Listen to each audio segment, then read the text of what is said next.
Hey guys, and welcome to another Factorio workshop. As always, I am joined by Zuri, Greetings. and today we're going over a interesting Omni Smelter design submitted by James. This one actually uses mixed belts, input and output, and it uses a pretty ingenious little circuit setup here and box setup to actually make this work pretty well. And it's got beacons and modules, blue belt, two blue belt input, two blue belt output, and I'll kind of let Zuri go over all the little details here.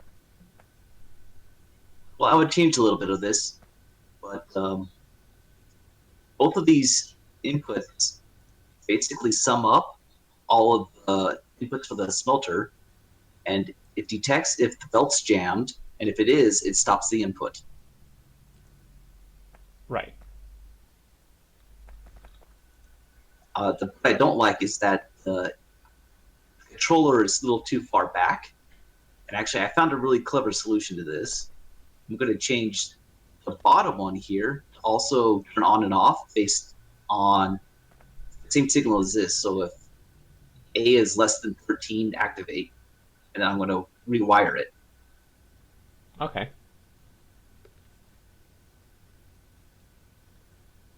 And just for Rather than doing it real time. right, yeah, no, that's fine. People can see how it's done.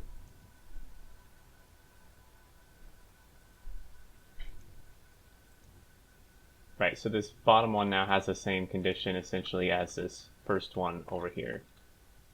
Yep. And we can actually, yeah, get rid of that. So this essentially just got moved. Actually, now that I think about it, that might have been a bad idea. Really? But yeah.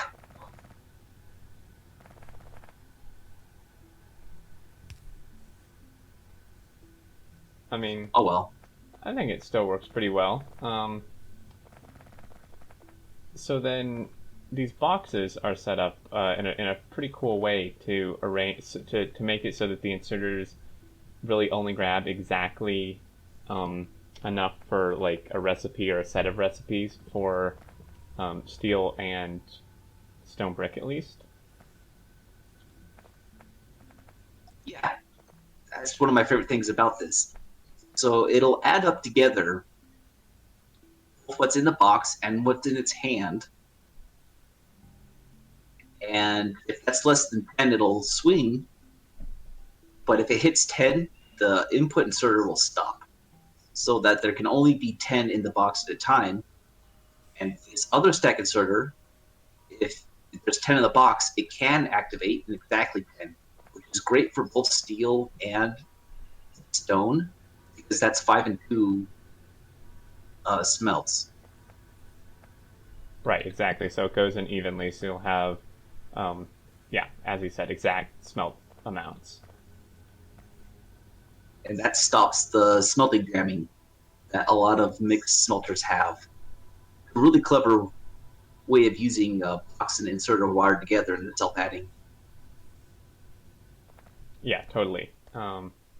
And then the iron and copper, it just uses one normal filter inserter set to less than 20, and then no filter or no condition on the input inserter just because it's iron and copper ore, which is a one-to-one thing for smelting. And same thing on the other side. We've just kind of split up our feeds, but this is set up to accept all four types on one belt, I believe, so that should still work.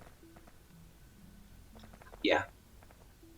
I remember with smelters like this, once they start smelting a certain item, they don't switch very often until it's completely emptied out. Right. Yeah, which is a good point. That you can, like these copper ones that are doing copper, we had this turned on obviously before the video. These same ones have been doing copper pretty much the whole time. So they haven't really switched yet. And you'll also notice that these first several, aside from this odd one out here, are doing copper. And then the last ones are pretty much doing iron.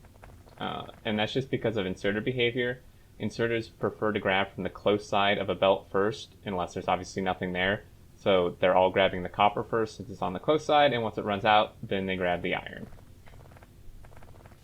We only have room for 3 inserters, so I can see why they mixed up both the copper and the iron on one.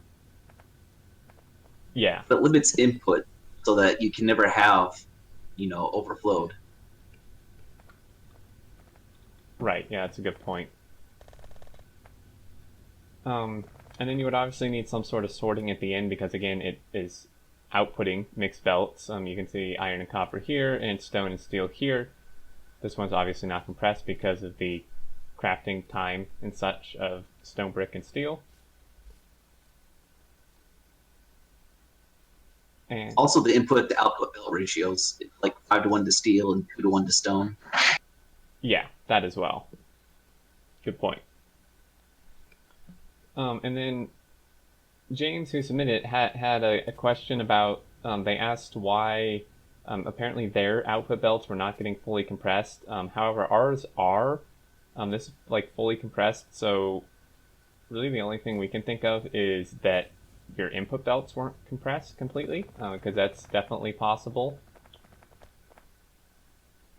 Also, it's a possibility that the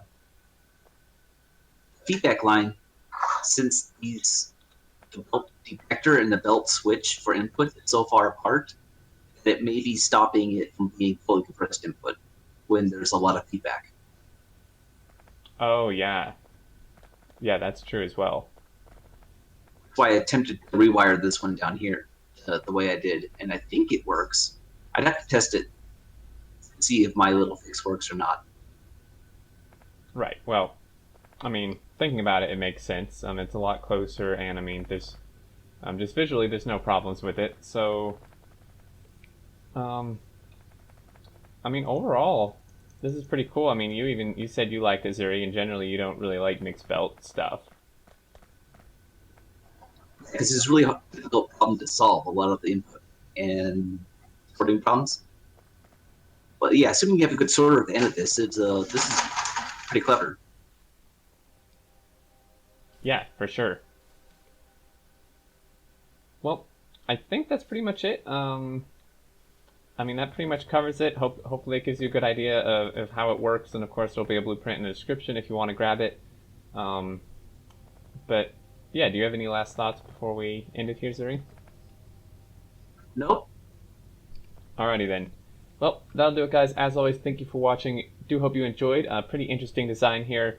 If you did enjoy, leave a thumbs up, and your submissions as well down in the comments. We're definitely needing more submissions, preferably not smelter stuff, because we have like a huge backlog of smelter designs and like nothing else. So leave those down there if you have them. But until next time, we will catch you later. Later.